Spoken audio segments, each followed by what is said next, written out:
Hello and welcome to Pant commerce classes. देखिए, class 11th का एक इंपॉर्टेंट चैप्टर है बैंक रिकॉन्सिलिएशन स्टेटमेंट।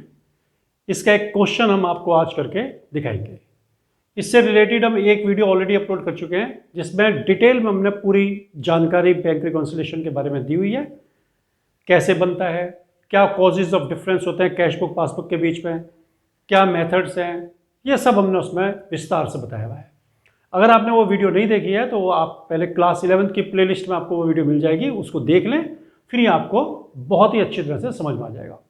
देखिए, आज का जो क्वेश्चन है वो ये आपके सामने लिखा हुआ है। ये बैंक रिकॉन्सिलिएशन स्टेटमेंट है, यहाँ हम आपको करके दिखाएंगे।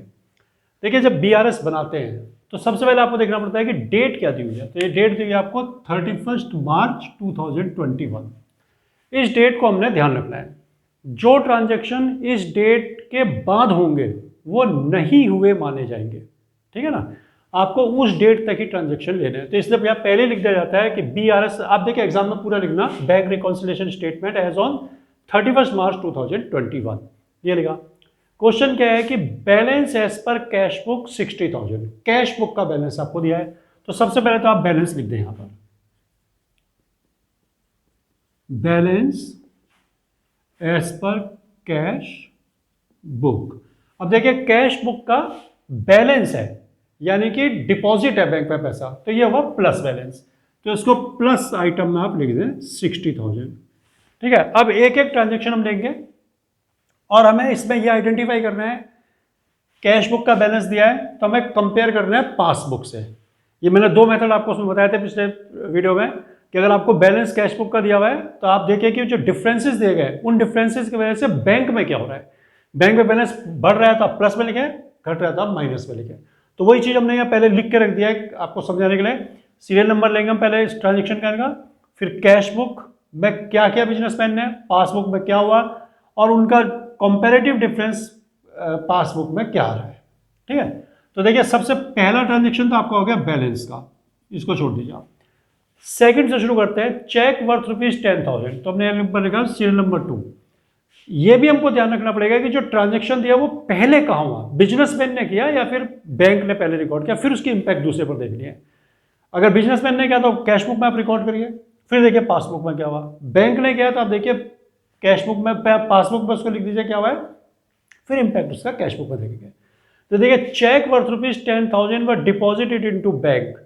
तो चेक बैंक में कौन डिपॉजिट करेगा, बिजनेसमैन करेगा। तो बिजनेसमैन ने 10,000 के चेक डिपॉजिट किए तो प्लस कर दिया कैश बुक में 10,000 रुपीज, ठीक है। कैश बुक में 10,000 रुपये उसने प्लस कर दिए जब जमा किए।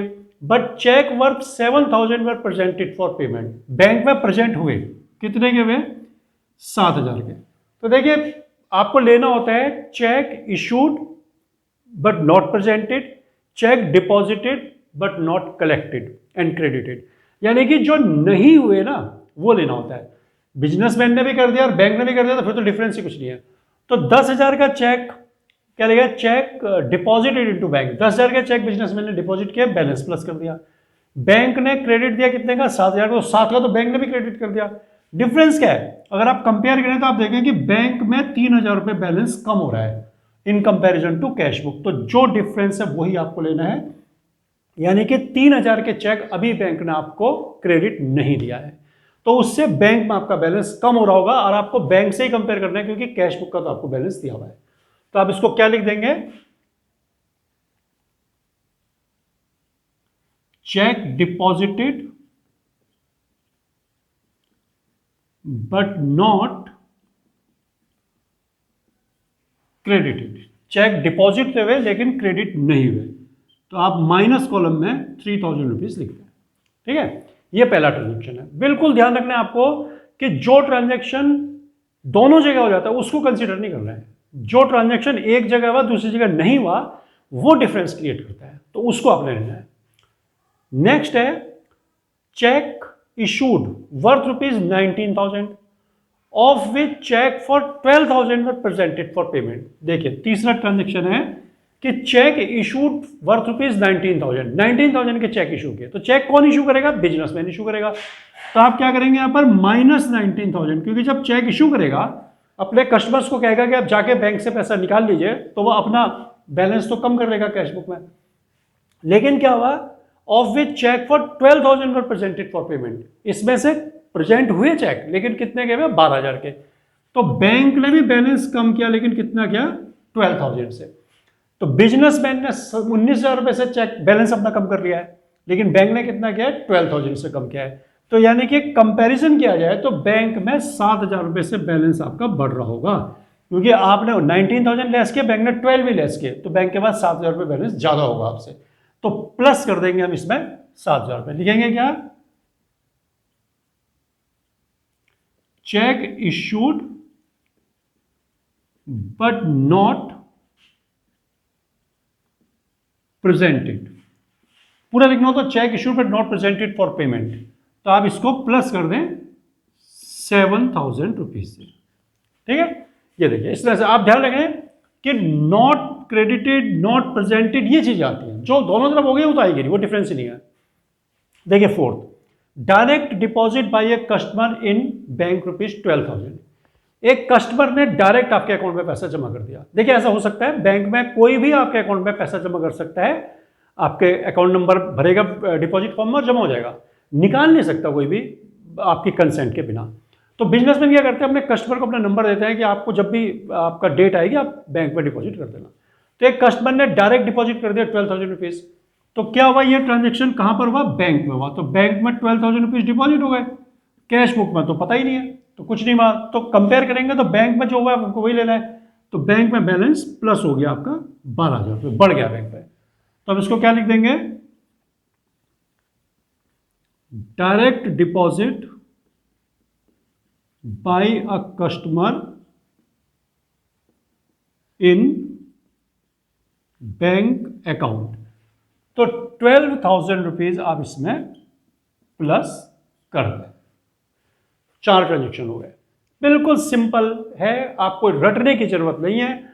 आप सिंपल लॉजिक लगाइए कि आपको कैश बुक का बैलेंस दिया हुआ है, बैलेंस एज पर कैश बुक आपको दिया है, तो आपने देखना है कि जो ट्रांजेक्शन्स हैं, यानी कि जो कॉजेज फॉर डिफरेंस हैं, उनकी वजह से बैंक में बैलेंस कम हो रहा है या फिर ज्यादा हो रहा है।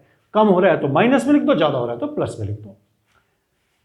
देखिए fifth, interest allowed by bank. Bank ने आपको इंटरेस्ट दिया, तो पहले तो आप लिख लीजिए यहां पर, यह ट्रांजैक्शन भी बैंक ने किया, तो बैंक आपको इंटरेस्ट देगा तो ऑब्वियसली आपके बैलेंस को इंक्रीज कर देगा।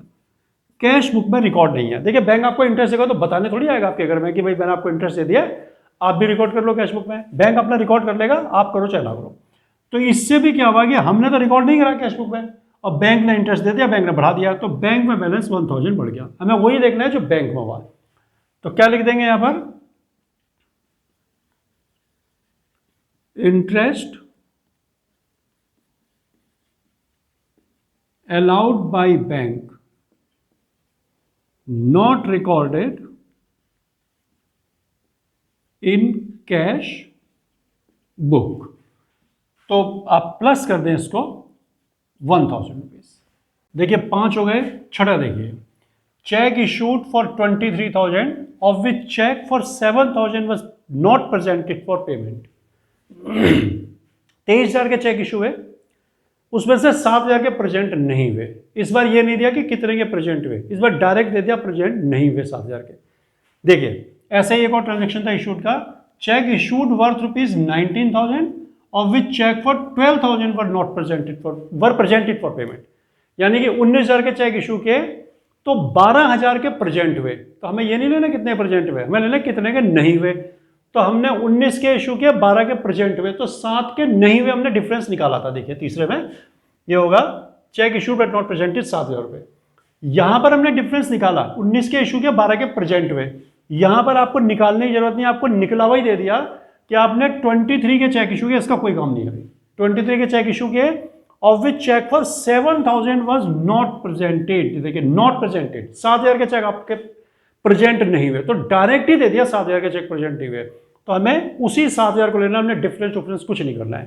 ठीक है, तो हम क्या लिखेंगे यहां पर? देखिए 6th में 7,000 रुपए से जब हमने चेक इशू किया तो हमने तो इस 7,000 से भी अपना बैलेंस कम कर लिया, लेकिन बैंक में तो ये पहुंचे ही नहीं है।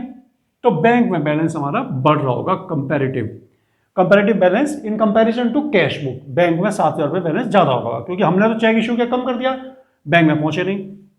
तो हम क्या लिख देंगे यहां पर?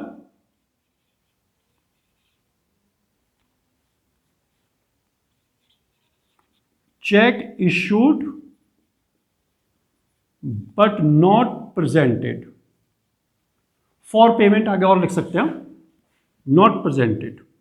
तो 7,000 रुपये से बैंक में बैलेंस आपका इंक्रीज हो रहा होगा, आप इसे प्लस कर दें। ठीक है, 6 हो गया। अब 7वां आखिरी देखिए, 3 checks for 1200, 1800 and 2500 was deposited in bank on March 5th। 3 check 1200, 1800 और 2500 के आपने 5 मार्च को बैंक में डिपॉजिट करवा दिए। अब देखिए आगे क्या होता है, of which first cheque was collected by bank on 1 April 2021। पहला चेक बैंक ने 1 अप्रैल 2021 में कलेक्ट कर लिया। आपकी डेट क्या है, 31 मार्च 2021, और बैंक ने कलेक्ट कब किया, देखिए डेट है 31 मार्च 2021 और बैंक ने कलेक्ट कब किया, 1 अप्रैल 2021। यानी कि इस डेट पे, जिस डेट पे आप कंपेयर कर रहे हो, जिस डेट पे आप डिफरेंस निकाल रहे हो, उससे एक दिन बाद। तो यहां तक तो नहीं किया ना, तो ये आपने जो चेक डिपॉजिट किया था ये नॉट कलेक्टेड की कैटेगरी में आ गया। ठीक है, ये कलेक्ट नहीं हुआ। तो इससे क्या होगा, देखिए मैं आपको इसको एक साथ लिख दूंगा, सबको अलग अलग इंडिविजुअली लिख देते हैं सबको। देखिए तो 1200 का चेक आपने डिपॉजिट किया ना, तो आपने तो यहाँ प्लस कर रखा है, बैंक ने नहीं किया, तो अभी एक डिफरेंस ये आ गया 1200 का।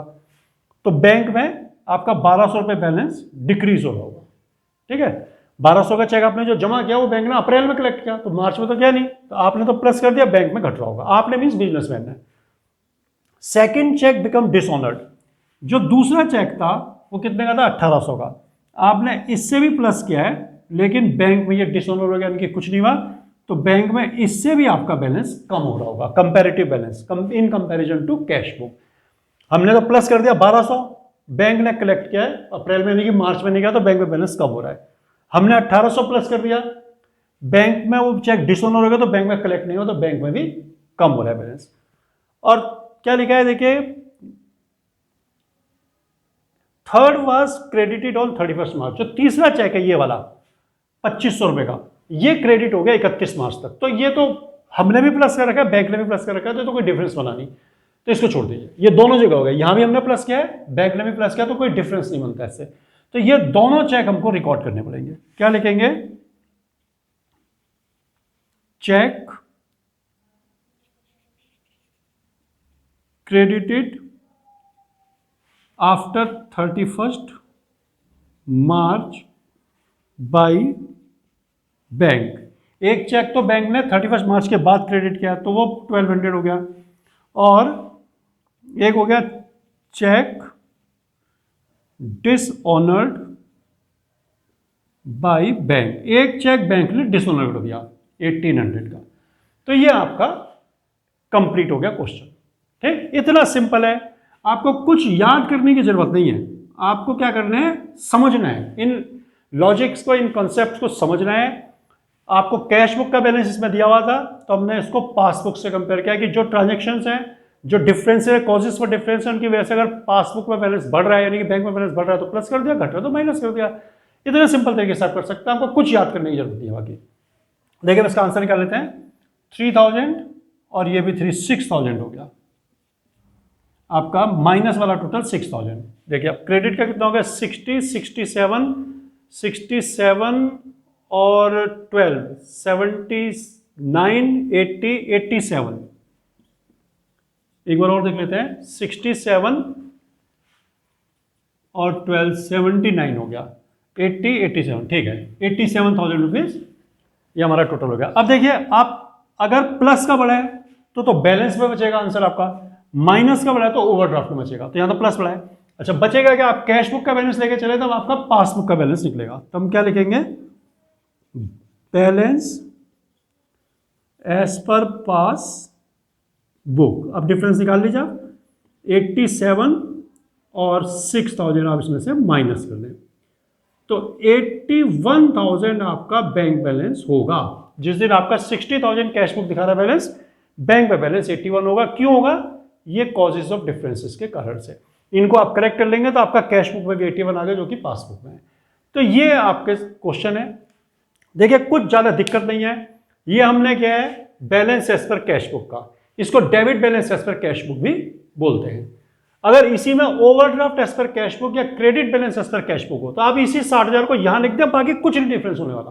बाकी ये सारी चीज़ें ऐसी रहेंगी, ये सारी चीज़ें ऐसी रहेंगी। अगर इसको बोल देते हैं ओवरड्राफ्ट एज पर कैश बुक, तो ये यहाँ आ जाएगा सर, बस बाकी कुछ नहीं चेंज होगा। और अब ये कैश बुक के दोनों हो गए, बैलेंस और ओवरड्राफ्ट। इसी तरह से अगर आपको दिया जाए बैलेंस एज पर पासबुक, तो आप क्या करेंगे, यहाँ लिख देंगे और कंपेयर आप कैश बुक के बदले, पासबुक के बदले इस पर कैश बुक से करेंगे, जो कुछ कैश बुक में वो कर देना है।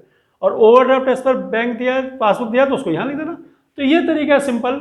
इन तरीकों को आप अगर यूज करेंगे तो आपकी कभी गलती नहीं होगी, आपको कुछ याद भी करने की जरूरत नहीं है, क्योंकि आप लॉजिक के साथ चल रहे हैं। और जब आप लॉजिक के साथ चलते हैं तो आपके जितने भी काम हो सही होते हैं। तो इन सब चीज़ों को देख लीजिए, एक बार समझ लीजिए, वीडियो को पॉज करके स्क्रीनशॉट ले लीजिए इसका, अच्छी तरह समझिए। और अगर आपको पढ़ाया हुआ कंटेंट अच्छा लगता है तो आप चैनल को लाइक और सब्सक्राइब जरूर करें।